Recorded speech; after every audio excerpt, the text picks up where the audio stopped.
Squadron, back in the building. I should be on Waldorf Blowfield, but I'm all over the place. Right now we're gonna do this MPC live hack. I'm doing this for my teacher. He says that he doesn't like how when he's getting his production on, and he can't get in his fluid flow state of drag dropping and loops while the beat's playing, and he can't get like this like real fluid. Like, I know what he's talking about, because if you guys know him, he does ESX tutorials. That box is old. ESX-1SD used the little SD cards like we use now. Alright, and it's the one with the tubes in it, not that little flat box that they got now, that this new bullshit, this chipped out crap they got. It was the analog box. That box was a little bit knobby, and it was hands-on tactile, right there, fluid flow state, and you can automate stuff and do stuff. It was controller. Well, on here, you know, he has a little bit gripes about that. It's like, yeah, you gotta kind of like program these, which I haven't gotten into yet.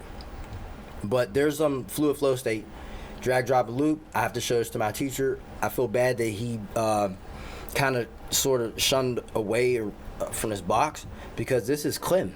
You know, it's like the best sampler, I think, because it has the best kind of sort of layout. I mean, it can be finicky, but the effects plethora, plugins, clean controller. So let's begin. So how I have this stuff set up is my beats, all my drums and stuff, and everything is done on the key groups.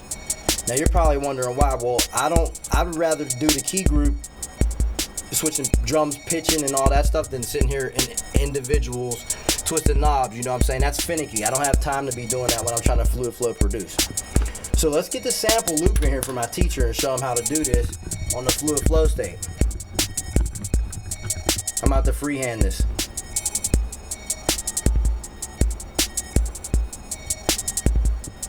Hold up. Let me freehand this.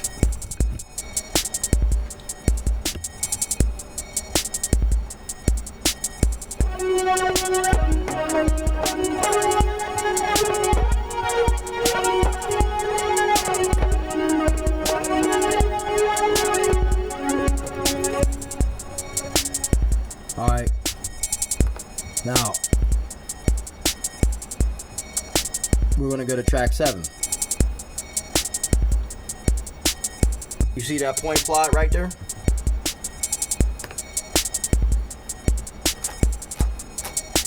Drag, drop it.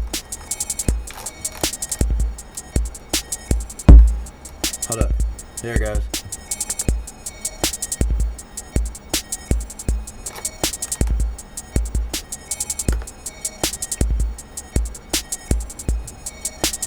Turn the volume down.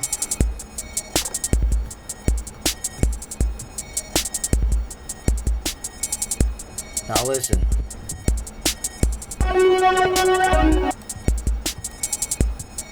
See, I dropped it in there without stopping the beat, teach.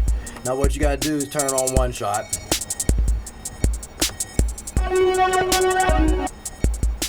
Oops.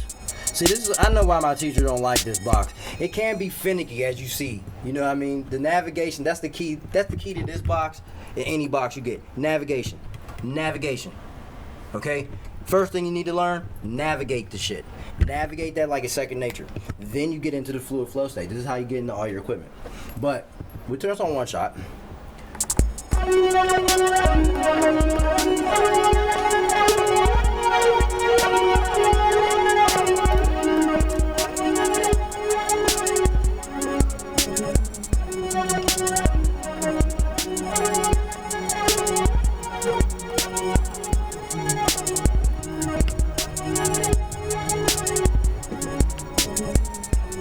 So this is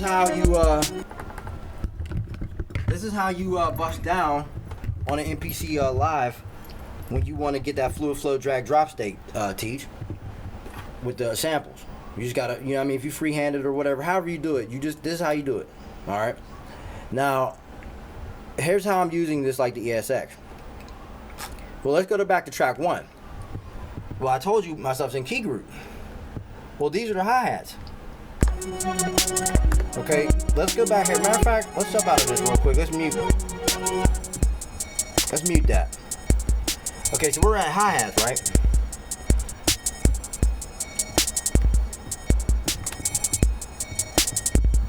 Hold up. Oh man, this thing gets so finicky. I know. Alright, step sequencer. See that? This is exactly what it looks like in the step sequencer in the drum mode. But as you notice, it's in key groups. Now, like I said, I don't have time to be being finicky with the and fiddling around with knob twisting and tuning and all this dumb shit. I don't have that to do. So what I'm saying is, if I want to get glitchy hi-hats and I want to do some stuff, this is what I do.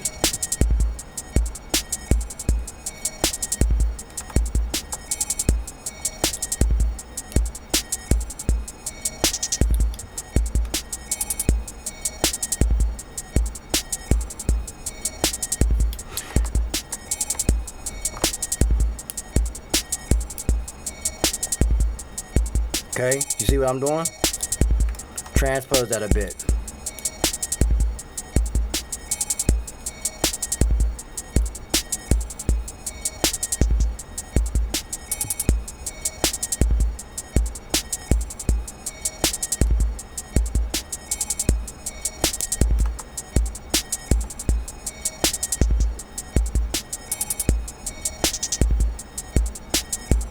See what I mean?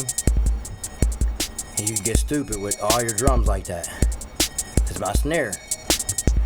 Okay, so you're probably like, oh man, what are you doing? Okay, yeah, what I'm doing is I'm setting one instrument per track, but see, I have full control over where I can pitch shift it on each thing. If I wanted to do that on bass drums, I could pitch shift the bass drums. But when it comes down to the melody parts, that's this loop. It's a loop point. It loops again. It loops again. Okay. Now, if we go to the next one, that's the bass line. If I have to unmute this, oops. See what I mean? Finicky. That's the bass line. So this is my ESX. This is like my ESX usage hack of the Kai MPC Live, because you'll find this way your workflow may be faster. I mean, like I said, navigation is key. I still get a little bit confused with the screen navigation on this box, you know what I'm saying? But I work my way around it, and it's great. I think the effects section is one of the best effects sections given to anyone that could possibly have a sampler, because we know samplers are just romplers. They just play back ROMs or WAV files or whatnot. A lot of samplers don't really have a great effect suite. They took time and care to give us some clim controller so that we can make our beat, you know, real pristine. You know, 24-bit sampling. You know, it's just really high quality. So I really like this box a lot. That's my Fluid Flow work state on there. Yeah. I don't know if you guys enjoyed this. I hope you find this useful.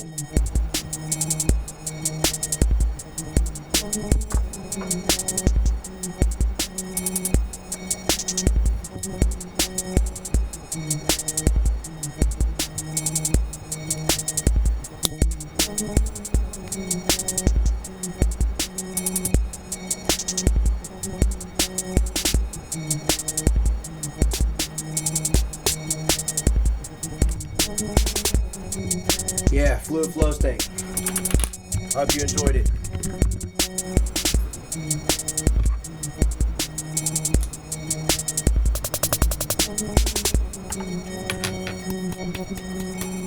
I'll catch you on the flip, man. Teach. This box bad, man. I'm telling you.